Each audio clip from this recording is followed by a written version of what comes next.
Hi everyone, and welcome to today's Safety and Health webcast, Advanced FR/AR Concepts, a deeper look into FR/AR protection, sponsored by Bulwark. My name is Kevin Drewley. I'm an associate editor with Safety and Health magazine, and I'll be moderating today's session. Thanks for joining us. In a few minutes, we'll start the presentation, but first I want to go over some preliminary items. The views of today's speakers and organizations are their own and do not necessarily reflect those of the National Safety Council or Safety and Health magazine. Any mention of a commercial enterprise, product, or publication does not mean the council or magazine endorses those items. At the end of today's webcast, we will conduct a question and answer session. To ask a question, simply type it in the text box in the lower left-hand corner of your screen and click the button for Submit Question. Feel free to ask your question at any time during the presentation. You don't have to wait for the question and answer session to begin. We'll try to answer as many questions as possible, but because of the large number of participants today, we might not get to every question. Any unanswered questions will be forwarded along to today's speaker. For basic troubleshooting information, click the Help button located on your screen. At the end of the webcast, you'll be asked to complete a brief evaluation survey. I will let you know more about that after the presentation. This webcast is archived, so you can access it after today's live event. To view this webcast and all of our past webcasts, go to safetyandhealthmagazine.com/events. With that, let's go ahead and get started. Our speaker today will be Derek Sang. Derek is a technical training manager at Bulwark and a subject matter expert in the flame retardant clothing industry. On average, he has conducted 20 FR/AR live training sessions each year while assisting people in 7 countries. Additionally, Derek has developed and conducted more than 250 seminars on the hazards of arc flash and flash fire. Derek, whenever you're ready, go ahead and take it away. Kevin, thank you very much for the kind introduction, and good morning and or good afternoon, depending on where you're listening to us today, live or which will be archived. So as Kevin said, we're going to dive into advanced FR, flame-resistant AR, arc-rated concepts, a deeper look into FR and AR protection. But first and foremost, let's take care of that legal stuff. This presentation is for informational purposes only. Customers of Bulwark Protection are solely responsible for conducting their own hazard risk assessment to identify safety hazards in their work environment. Customers of Bulwark Protection are solely responsible for selecting appropriate garments, protective gear for their employees, and ensuring wearers use the garments and protective gear properly and in conjunction with the appropriate gloves and footwear. Because working conditions and other factors may vary, Bulwark Protection does not make any representation that these garments and protective gear will protect wearers from injury. On to the good stuff. So what's the premise today? I mean, when we look at webinars in and around flame-resistant arc-rated clothing, we usually get the standard, here's what the hazard is, and there's a long talk about how nasty these short-duration thermal events are, and here's kind of how FR clothing works. It self-extinguishes, protecting you against burn injury and ultimately saving your life. And that's all great and that's all good, but we also get a ton of other questions. When we're sitting in our trade show booths or when we're out in the field actually talking to our wearers, our end users who put our product into harm's way every single day, we get a variety of different stuff. So today, I want to just take a look at, in the time that we have, just to talk about some of those. And we've decided to call them advanced FR/AR concepts and taking a deeper dive into it. So that's what we will do. We'll talk a little bit about the FR science, some of the terminology that's kind of wrapped itself around it. How accurate is that terminology? What should you really be looking at? Some tips on how to differentiate between marketing, sales, and performance.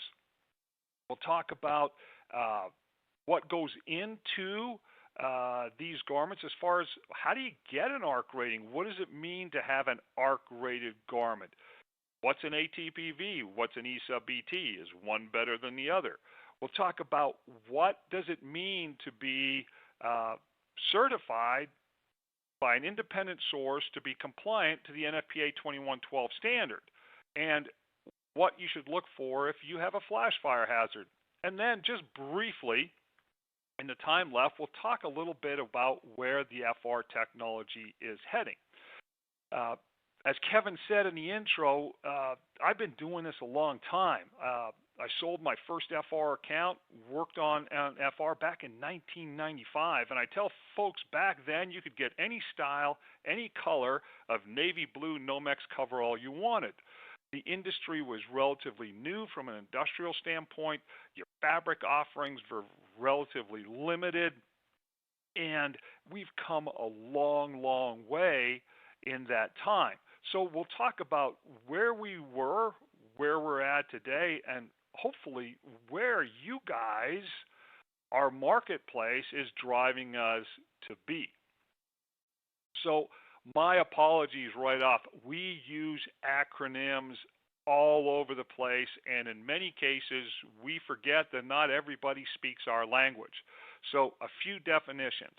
You may hear the term fire retardant. Fire retardant means the actual chemistry, if the chemistry is necessary, to be added to a fabric and ultimately a garment to make it flame resistant. Flame resistant garment is the end results of what we're talking about today. So flame resistance refers to the property of an article or material, fabric, plastic, film, etc., where we've reduced its propensity to burn. Notice we said reduced. We haven't eliminated. Fireproof does not exist in shirts, pants, and coveralls. So flame resistant, by definition, it self-extinguishes. It will not support combustion. It will not melt, drip, and add to the injury in a short duration thermal event. Arc rated.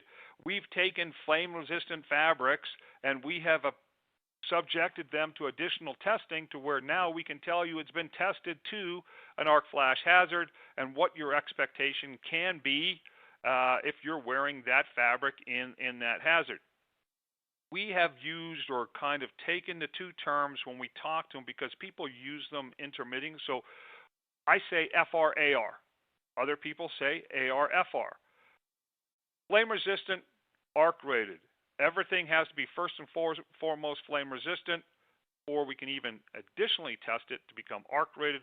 All arc rated garments, hence arc rated fabrics, are by default flame resistant. So that's kind of how we use it and how I use it when we're talking about FR-AR fabrics that ultimately become FR-AR garments. So flame-resistant fabrics. Flame-resistant fabrics have been generally divided into two groups in the past. And that's been carried over all the way where we are today. And you may have heard these terms, and you may be comfortable or think you're comfortable understanding what they mean. Treated and inherent. Understand that at their core, at their inception, these are marketing terms. These are terms that were created to differentiate between one product category and another product category. If you look into them in and of themselves, inherently, it's a characteristic of the fiber, but inherent implies that it started out that way. Nothing on this planet started out as flame resistant. I apply enough heat to anything and everything, and I can get it to burn.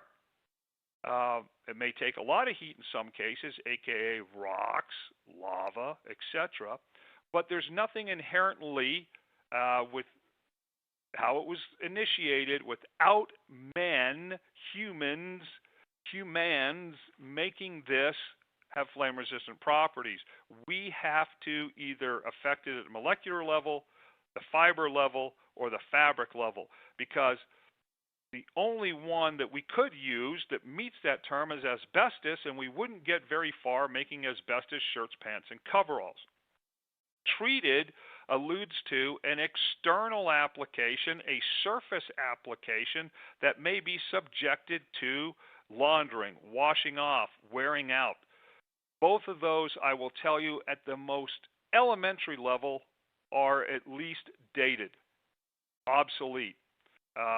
But they are fixtures today in our environment because they are attempting to describe the nature of a product category, but the real implication is one is trying to say that it has superior qualities versus the other. So what are those implied superior qualities? It doesn't wash out. Number of launderings doesn't matter. FR properties remain for the life of the garment. Treated depends on the chemicals. eventually washes out. Surface treatment. Repeated launderings will affect the property, aka be wary. That hasn't been the case since late 1980s, early 1990s with proven FR fabrics utilized here and manufactured here domestically in North America. What is the actual meaning of the terms today, even if they were to apply? Inherent, the FR chemistry is built into the polymer of the fabric, the fiber. No additional treatment is necessary. True. No added FR chemistry is necessary. True. FR properties remain for the life of the garment. True. Treated, FR chemistry is applied to the fabric. That's accurate. FR chemistry is impregnated into the core of the fiber.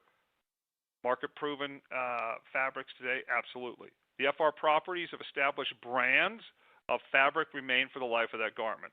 True. How do we know that? Multiple sales cycles of, quote, treated fabrics have been utilized for over a quarter of a century. It even gets a little bit murkier when you look at what we're really utilizing today. And that's taking all the pros of all the fibers that we can possibly get to get what? Lightweight, comfortable, and protective.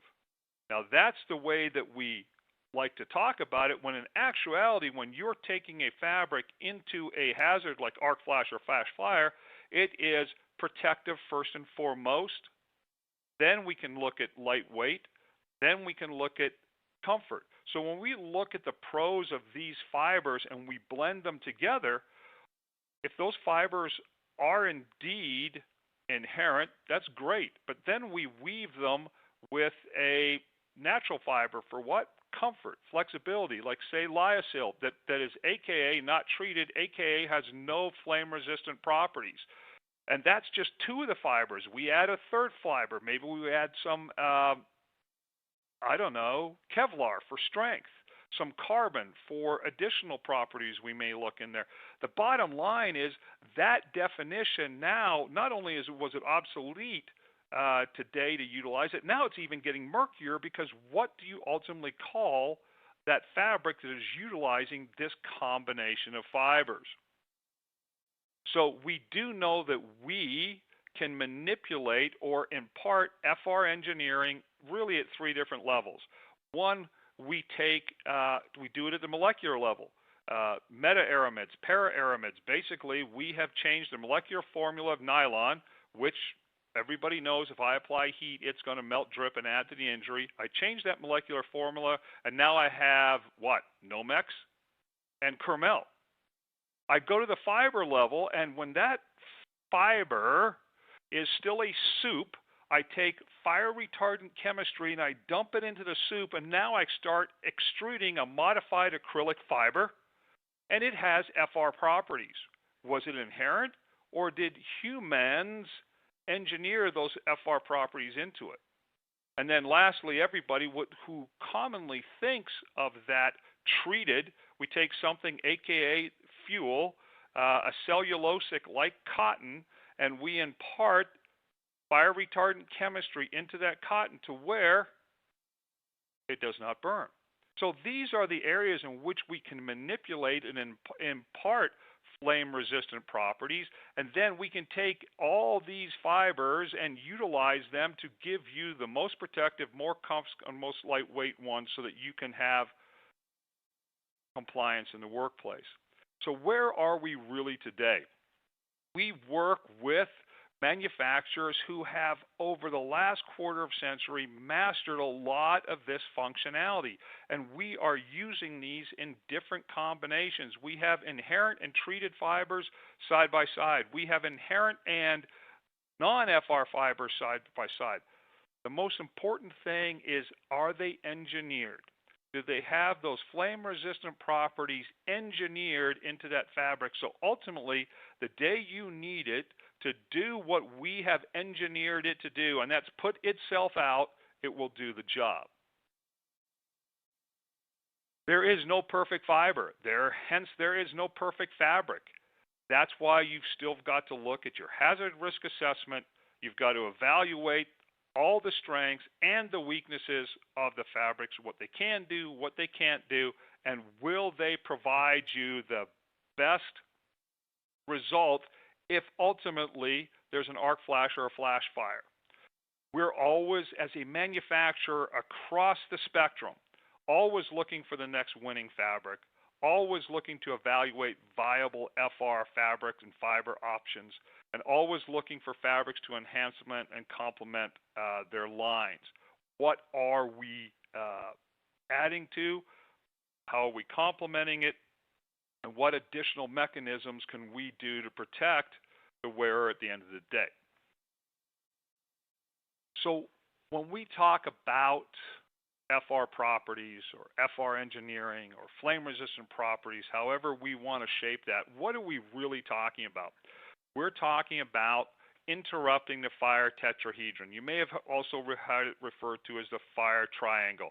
The tetrahedron part is, if you look at that three-sided pyramid, the bottom triangle is the chain reaction mechanism between oxygen, heat, and fuel. We need to have all three, and then they have to be in the right combination to get that chain reactions to where they start off gassing and we have a fire. Now, in our hazard environment, when we do our hazard assessment, the one thing that's happening, if there's an arc flash or a flash fire, there is heat. The chance to eliminate, substitute, engineer the heat out, do our admin process. No, we have heat because now we have an arc flash or a flash fire. So of the four components there, one of them is in existence. So what are my options? My options are I can either remove the oxygen, I can remove the fuel, and then interrupt the chain reaction. I do any of those two, I don't have a fire because the ignition source is happening. My FR engineering has to do one of those two things. Eliminate the oxygen, eliminate the fuel.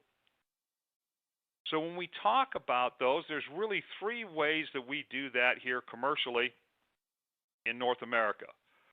Thermally stable fibers, we'll talk about those.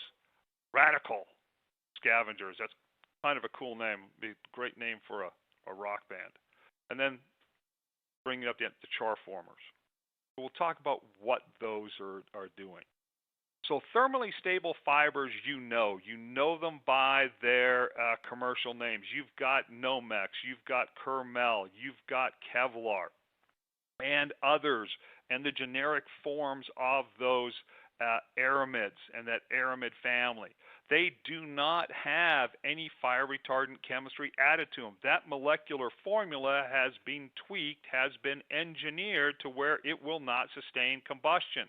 So what have we removed? We've technically removed the fuel from that equation. Here we are again, meta-aramids, the Nomexes, Connex, Kermels of the world, and then in the paramels with the Kevlars, the Tworons, etc. What are the advantages? Highly durable.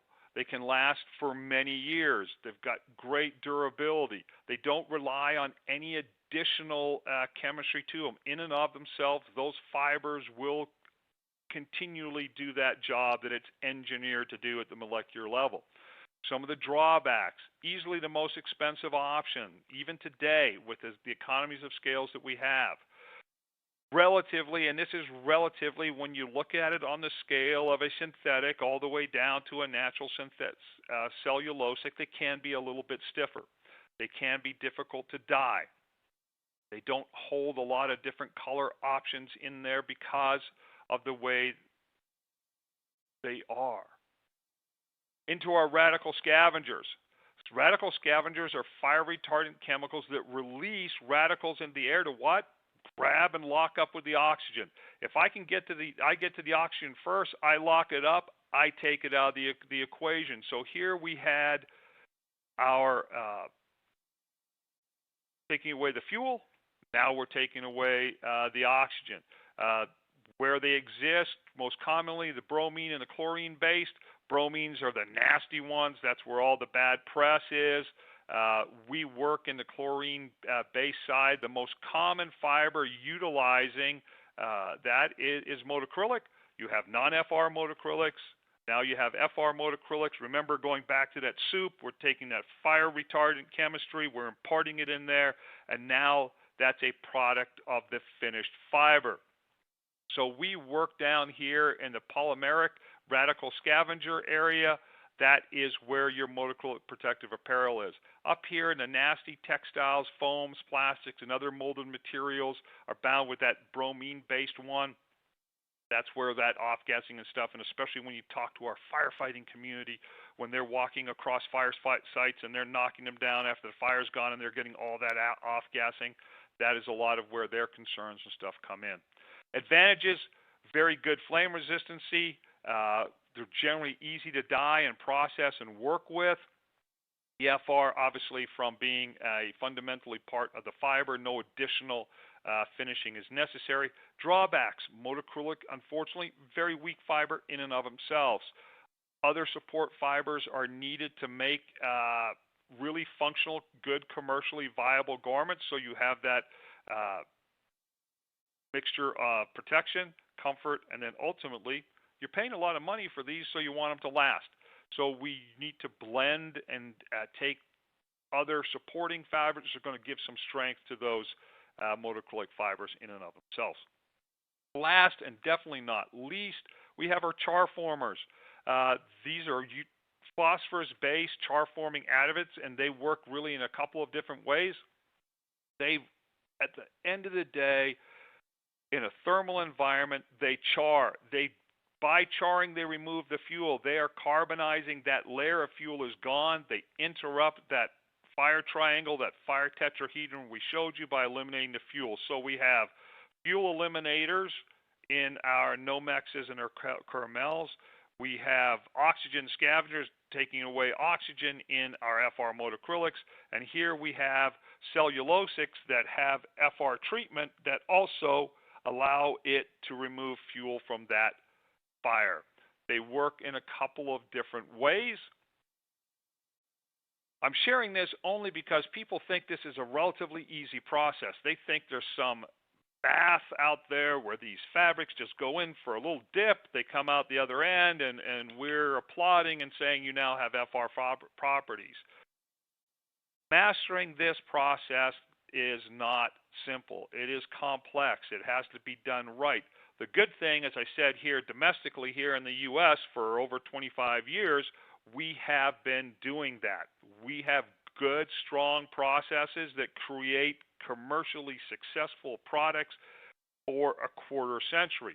There's really two ways that it's done here today in the U.S. We have an ammonia process where we use ammonia gas to help bond with that cellulosic fiber, or we use a thermal process to help that curing occur. So we're curing with the ammonia gas, or we're curing with a thermal oven.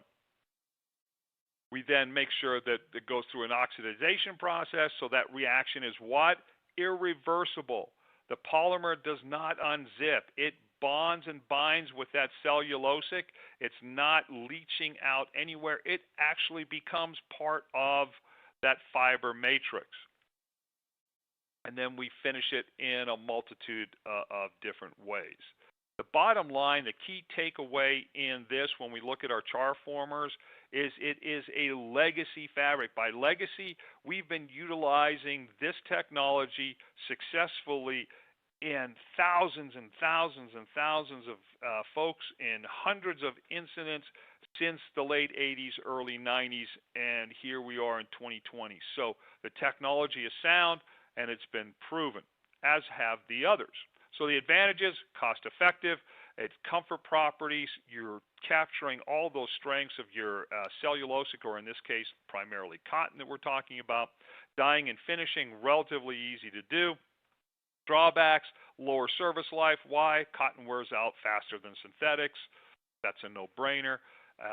You must be making sure that everything is done correctly, and you're good to go. So now we talk about these FR, AR properties. Flame resistant to arc rating. What is an arc rating? What do we mean when we talk about NFPA 2112 compliant? Well, if you're not familiar, we're talking about our two core hazards that we use secondary protective PPE in to protect folks in. Arc rating, that's how we protect our electrical workers. Those are exposed to arc flash hazards, whether it's in general industry or in our utility fields. And then 2112, that's our short duration thermal events, typically characterized by flash fires, and we have ways to do that. So what is an arc rating? NFPA 70E introduced a term in 2012. Originally, they had used the term FR, flame resistant. The committee wanted to differentiate, did not want the electrical community mistakenly choosing garments that had not been tested to the arc flash hazards. You would not know how that garment performed, even though it may state that it has flame resistant properties. So they wanted them to make sure they had achieved an arc rating. What is an arc rating? An arc rating can be communicated in two different ways: ATPV or EBT. ATPV is the arc thermal performance value, and EBT is the energy of break open threshold. Both of them are arc ratings. All fabrics achieve both. We communicate the lowest to our wearers. So when you look in your tag and it says an ATPV of 8 point whatever, that means that a second degree burn was recorded on a calorimeter before that fabric started to break open. If it says 8.2 EBT, that garment started to show a tear or hole before 1.2 calories per centimeter squared were shown on the coupler, but the hole or tear would determine that if that happened over the coupler, we're going to have a burn. Both of them, by definition, are arc ratings, and both of them are going to protect equally.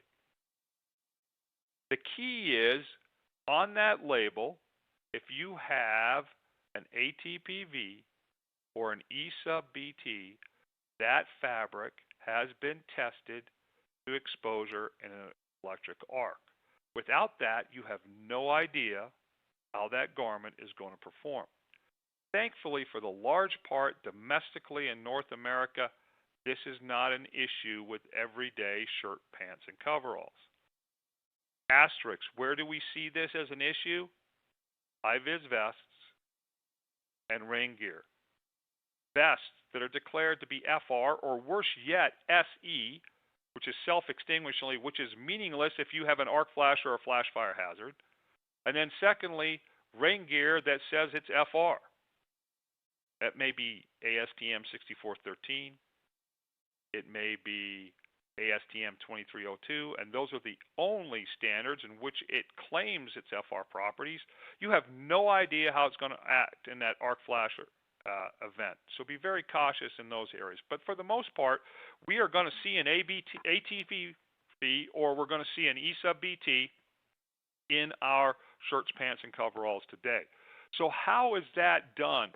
The test method is ASTM F1959. We are going to utilize 3 panels.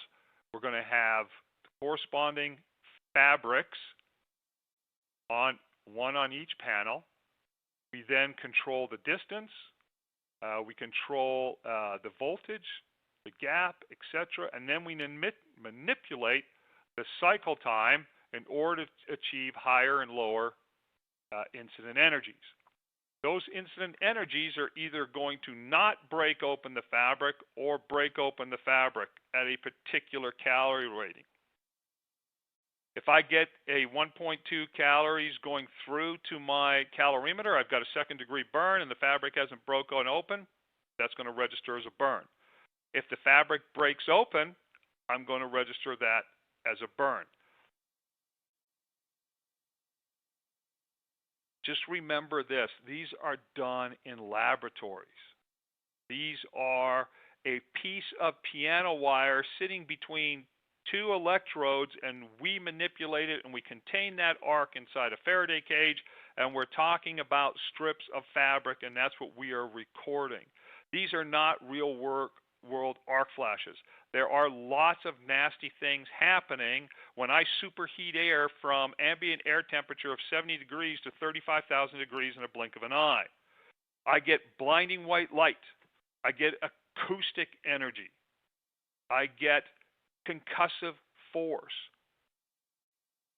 All the shirt, pant, and coverall you are wearing in that dynamic environment is doing is putting itself out once that electrical equipment shuts down. That's all it's doing. I can't protect you against the blinding white light. I can't protect you against all the noise. I can't protect you against all the copper and aluminum being vaporized, resolidifying in open air at 1900 degrees, 67,000 times its original size, traveling 750 miles an hour. Hard hat, face shield, rubbers, leathers, safety glasses, hearing protection, rubber, all those are absolutely necessary to mitigate the potential injury that's awaiting you in this dynamic event. So just don't focus so much on the test methodology because there's a lot of things going on that you need to protect yourself against. Here we have it characterized in illustrative form. You can see there we have the arc gap. You can see all the copper particles coming out. You've got your shock wave, 2,200 square pounds of force, your radiation, your IR, your UV, and then depending on the makeup, does your garments have flame-resistant properties? Are they engineered to self-extinguish or not? Directly correlates to how badly hurt you can be. So going back to your arc rating, remember, ATPV, I haven't broken open, I'm registering a burn. EBT, I'm breaking open, so we call the burn. Out of the 21 tests that we do, so there's 3 panels on that Faraday cage, we run it 7 times, half the number don't register a burn and half the number do. Half the number break open and half the number don't. A 50% probability is that math that we run in there to where that's how you get your ATV or your E sub BT. 50% probability that you won't burn, 50% probability that you may get a second-degree burn, and vice versa. Every single fabric will have a break open and will have an ATPV. We are required as manufacturers, as fabric folks who ultimately give fabric to manufacturers to make, we report the lowest of the two, the one that will happen first, and that is your arc rating. For flash fire and NFPA 2112 compliant garments. So again, definition. The definitions have evolved over the years. Where we are at today is a short duration thermal exposure from fire, a period of egress from our accidental exposure to thermal events, including but not limited to a vapor cloud fire. That's your traditional flash fire definition that you see at the top. Jet-fed fuel fires, liquid fires, pooling fires, running liquid fires, solids fires, fires of solid materials or dust fires, or warehouse fires. The key statement in that is what's highlighted in red. If your hazard in your facility does not make egress easy, something that can be done safely and quickly, then single layer shirts, pants, and coveralls designed to protect in this definition are not for your hazard. Typically, what we're looking at are flash fire hazards. That's a type of short duration fire that we just defined below that spreads by means of a flame front rapidly through a diffuse fuel such as dust. Yes, dust, combustible dust is a flash fire. Gas or vapors of ignitable liquid without production of damaging pressure. I differentiate that because I always get the question, well, our hazard is 6 to 8 seconds. Don't wear single layer shirt, pants, and coveralls. We can't egress. We're in a well hole. I can't egress for 6 to 8 seconds. Don't wear single layer shirt, pants, and coveralls. This is designed so that you can egress through the dynamics of that short duration thermal exposure safely. If it's fire under pressure, you physically can see that jet-fed fuel fire and egress away from it. If it's a pool, you can get out of the pool. If it's in a warehouse, you say fire, you can egress because you're not in it. If that is your hazard, then yes, single layer shirt, pants, and coveralls will benefit by mitigating the burn injury, because why? They will self-extinguish once you egress to safety, away from that thermal energy. So when we say a garment is NFPA 2112 compliant, what are the requirements of that? Well, just briefly, it's a means of certifying fabrics, findings, and facilities. Fabrics, everybody can call that findings. That's the one where people go, that's our fancy word for everything that goes into making that garment. I have to make it a certain way so that once you egress, you can get that garment off, i.e., my Velcro is not going to lock up. It's going to be FR. My tape that I put on there to put my zipper in is not going to melt into those teeth so you can't open it. Heck, I'm not using a plastic zipper so it'll melt so I can't get out of it. If I have high vis or enhanced visibility, yellow, silver, yellow tape, those have FR properties so that they are not, I'm not making a really good stock shirt, pant, or coverall and then messing it up by how I put it together. So just having the fabric, which is not in and of itself, it's component recognized. It is not enough just to have the fabric. You have to have it constructed properly, so it has to be findings, and then where they're made is also important. Once I get the garment, am I shipping that out to cut and sew places? Am I contracting it out? You can't do that because you're going to be audited by your independent third party, and in our case, and in most cases, it's UL. They're going to audit those facilities where you're constructing them, not just day one, but on an ongoing basis so you can retain that certification to be compliant to NFPA 2112. So one of the tests that people look to, first and foremost, is the fabric test.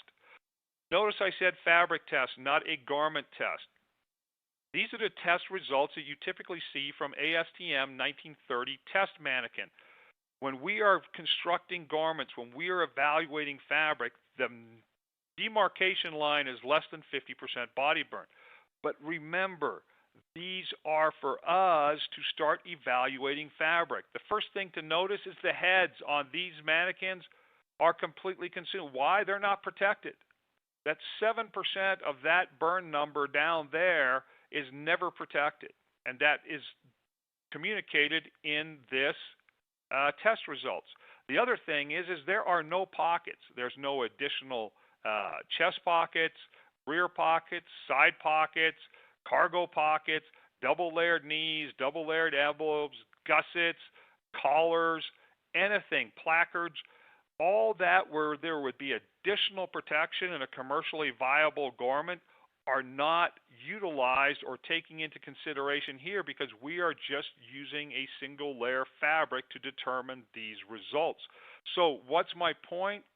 Basing your specification or your decisions on which one is better, make sure that you're not just using ASTM 1930 testing.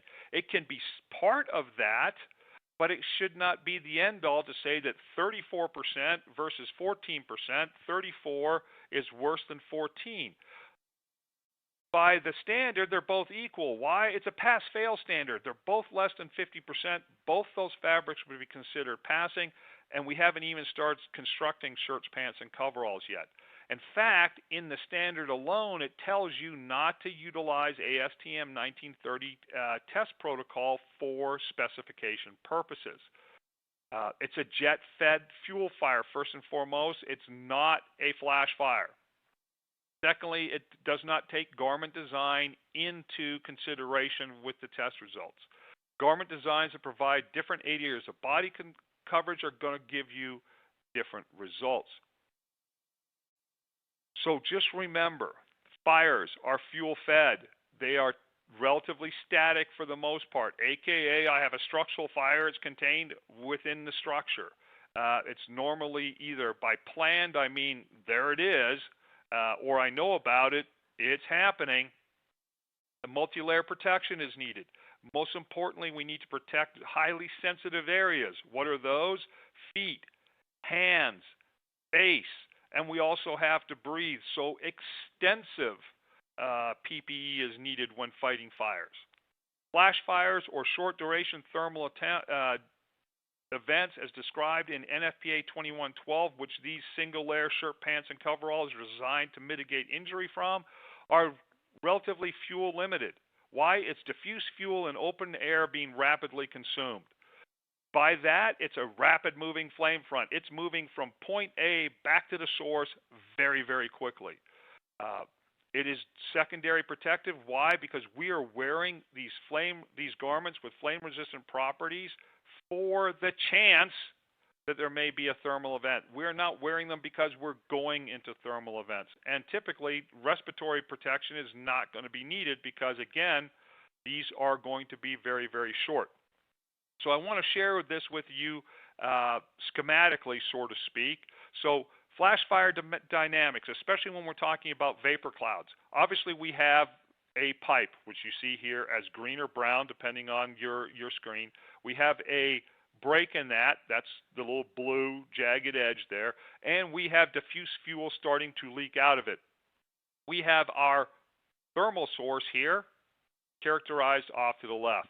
As that vapor cloud expands, okay, it is going to eventually find our fuel source, our ignition source.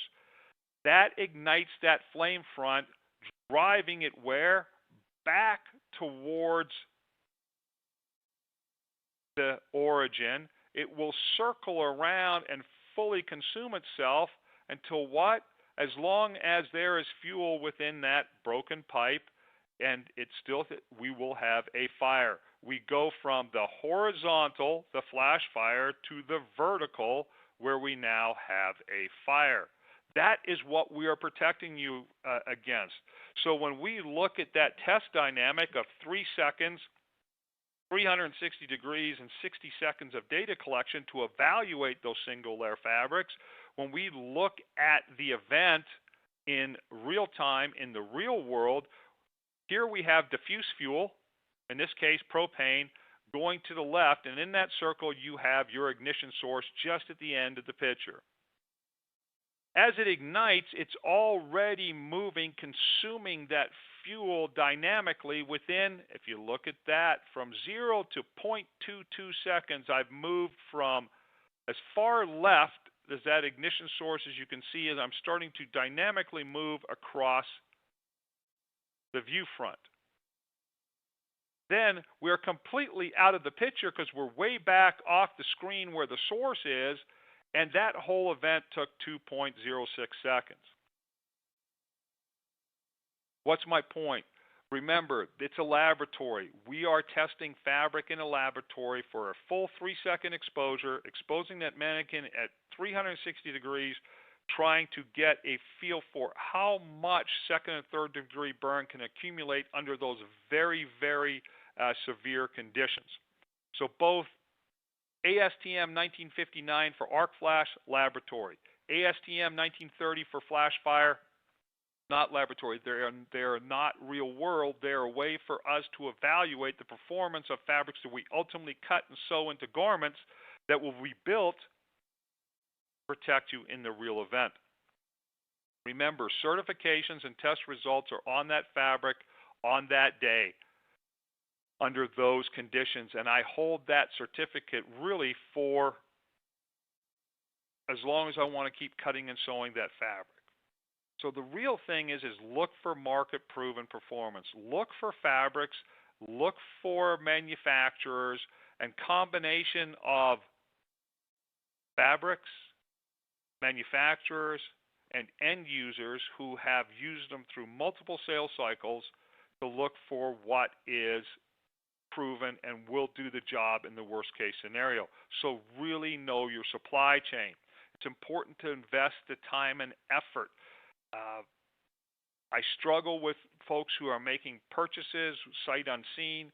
I struggle with folks who look at packaging and it says FR on it and they take it as fact without doing any additional research into Where are the certifications? Who's certifying it? What documentation can you get? Can I verify the test results? If anything breaks down on that piece of PPE, that life-saving piece of equipment, don't implement it. Any reputable manufacturer today can easily provide that chain of custody, that hierarchy of control, so to speak, as far as how did they get that from fiber fabric all the way to shirt, pant, or coverall, and it should be easily communicated with your supply chain. So before we take time for questions here, where are we going? Where are we getting with these smarter, flame-resistant, arc-rated garments? What is the future? And really the future is coming from our wearers. It's coming from you that are watching this webinar. You're driving our supply chain. You're driving the fabric folks, the fiber folks, the garment folks to do better. Make them lighter, more comfortable, more protective, and do all these things. Why? Because if I can get it lighter, more comfortable, and it can still do its job, I'm going to have better compliance, better end-user buy-in, all those buzzwords that we deal with. So what is happening out there? Well, comfort is dramatically improving. I mean, I don't even have to go back to when I started 25 years ago and talk about improvements in comfort. It's literally within the last 3 to 5 years. You can look at the combination of hydrophobic, hydrophilic fibers.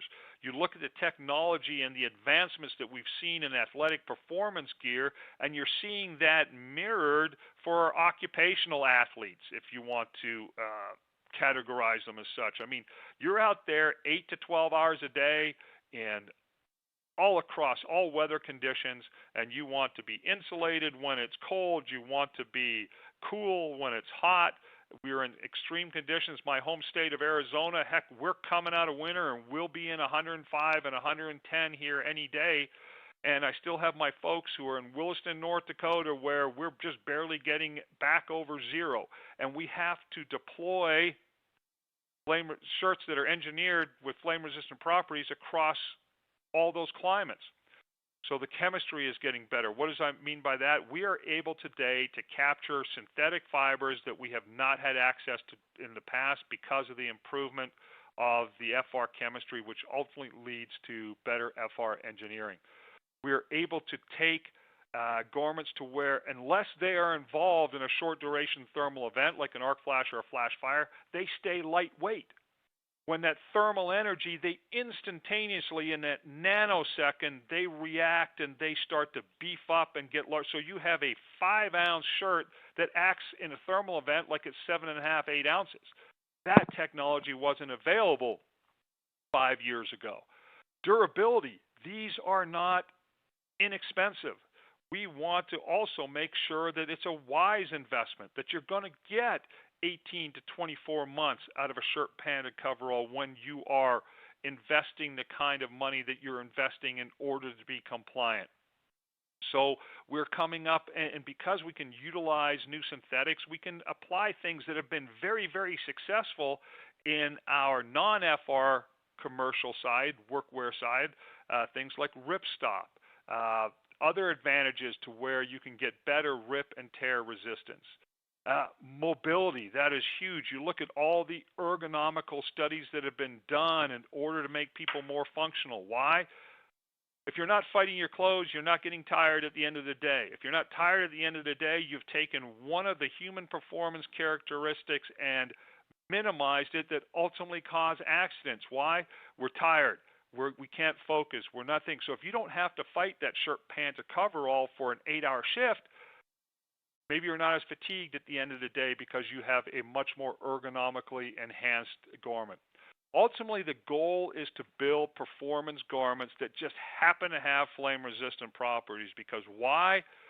I don't want you using my shirts, pants, and coveralls for what I built it for, because what I built it for is to protect you and mitigate injury in an arc flash or a flash fire. So don't use my stuff for what I built it for.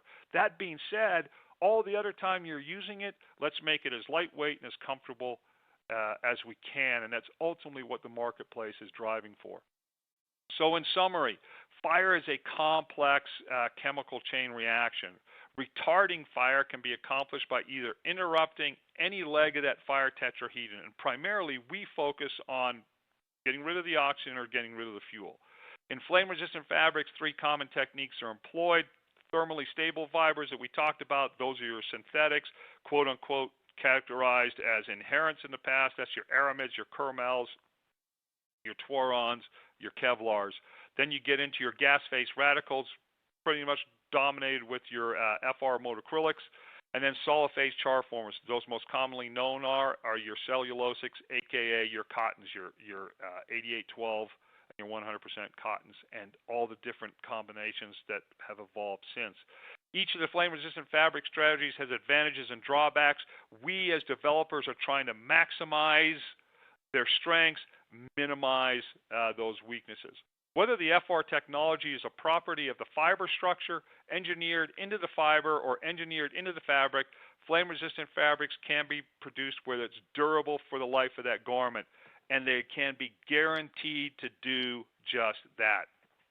Certifications and test results are fabric on that day under the most controlled conditions. We don't work in controlled conditions. So look for and trust your supply chain partners. Look for proven, market-proven performance and legacy. And if something is new and something is innovative, look to the new and who's doing it, what's their legacy, what's their pedigree, and can they easily communicate all the proper test results from anything that's new. So with that, I'm going to hand it over here to Kevin shortly, but I want to thank you for taking your time to listen to us live. If you're listening to us archived, again, greatly appreciated. With that, any questions we don't get to today, Kevin and his team will definitely get them to us, and I'll do my best to get you your answers. And with that, again, thank you very much. All right, Derek, excellent. Great job. We thank you, as always, for your insights and expertise. Before we do start the Q&A, just want to remind everyone of the evaluation survey that we're asking you to complete. The survey should be appearing on your screen now. We really value your input because it helps us improve future webcasts. If you don't see the evaluation survey on your screen, please turn off your pop-up blocker. You may also access the survey by clicking the survey button near the lower right part of your screen. And with that, we will get to some questions. First one says, I work for a global organization that utilizes FRC and approves various FRC based on the fabric. Is there a global list of agencies that certify FRC? There probably is. I will tell you there's the predominant one that I'm most familiar with, and that's what I answer to here, is Underwriter Laboratories. That's UL. So when you see us, in us, and I mean North America, predominantly, you're going to see UL logo for independent third-party verification, specifically for us in 2112. We do see other organizations like the CE logo that you'll see utilized in Canada and Europe. There's EN. So there's probably a place, and again, I hate to default to it, but our good friend, the Google box, if you type that right in there, I'm sure that it would spit up a much more concise and complete answer than I just gave you, but that's what I'm aware of. The next one, what's the impact of the treated fabric chemicals to the environment? How do you responsibly dispose of these garments? Really good question. Usually we get that in and around things like our PBDEs, other very topical questions in and around what goes into it. First and foremost, the nasty things like PBDEs and that have never been utilized in North America that I'm aware of any fabric manufacturers utilizing that for flame-resistant technology. It has not been used, and I'm not in the past, and it's definitely not being used today. There is some concerns and talking to when we look at folks, to be transparent, when you look at things like formaldehyde. To give you an idea, in the commercially viable stuff that's utilized here, again, without knowing everybody, but the most common ones, The levels are so low that they're really technically not even on SDS sheets. They're communicated mostly as a courtesy. Prop 65, California, they're not recognized as high enough to even report. So we go to extreme lengths when we look at that category of FR engineering. When you look at taking something that is fuel and you look at converting it to where it has flame-resistant properties, the ability to self-extinguish, they do take a lot of those things into account. They're constantly refining and improving that technology. And I can just say, based on the time that I've been involved, a quarter century, we have not seen any significant deterrent to that side effect, however you want to label that, from an environmental standpoint, from a user standpoint, from a cut and sew standpoint, and it's been monitored extensively for a lot of years, and there just is not anything that I can see or I've heard of that's been documented on that as far as a safe source. Is the garment able to be pressed without affecting the FR properties? Yes, as long as that pressing takes effect at under 400 degrees. 400 degrees is the magic number. That being said, it's utilized in industrial laundries since its inception in time, since the late 80s, early 90s. It's been predominant in ILs where they're using steam tunnels, as they're using press irons. It's been used in the home environment. It's been laundered, ironed, taking through some of the toughest conditions. And unless, and I don't know why you would, but unless you're pushing that magic point over 400 degrees, which even in this most severe environments like an IL, those temperatures are barely getting up to 200 degrees, you're well within your safe zone. You're not going to activate its FR engineering in a normal environment. Can different brands of clothing be worn together for protection? Absolutely. The only caveat, the only asterisk that would be thrown into that question is, as an electrical person, if I'm looking to get a combined arc rating for my layers, my outer layer and my base layer, I have to test those as worn. And the only way that competitive fabrics, you would know what those are, is you probably have to go to an independent third party to get that testing done. If it's Bulwark over Bulwark, we probably know that. In fact, I think we have over 300 different combinations of Bulwark fabrics that we can tell you what that combined arc rating is. If it's Bulwark over Carhartt, Carhartt over Ariat, Dry Fire underneath NSA, any of the ones, you're typically not going to know, because as manufacturers, we're not going to test competitive products. Our friends at eHazard and Arcwear, and if you talk to Hugh Hoagland, he has a library of the stuff that he's done over the years. If he has your layered combination in there, he'd probably be more than happy to share that with you. If not, he'd probably be more than happy to take your layered combination next time he's heading up to Connectrix and get you the results. For our flash fire folks, 2 layers of FR are better than 1 layer of FR. So if you're wearing a lightweight coverall and you're wearing a lightweight base layer underneath, you're just better protected. You're not going to have a more or less combined effect in the flash fire, because that's not what it's tested to, but 2 layers are always better than no. So big picture, competitive fabrics worn together in the system, 2 layers of FR, 2 layers of AR are always better. If I want to know what my combined arc rating is with my base layer and my outermost layer, you have to test them together. And if they're competitive, you're probably going to have to go out and independently get that verified. We've got time for one more question, and it relates a little bit to some of what you just spoke to. Are all flame-resistant garments arc rated? Great question. Way back, I think about 45 slides ago, we went through our definitions briefly. When I opened up, I talked about FR and AR. The reason I use AR after FR is because what happens first is flame resistant. additional testing to determine its arc rating.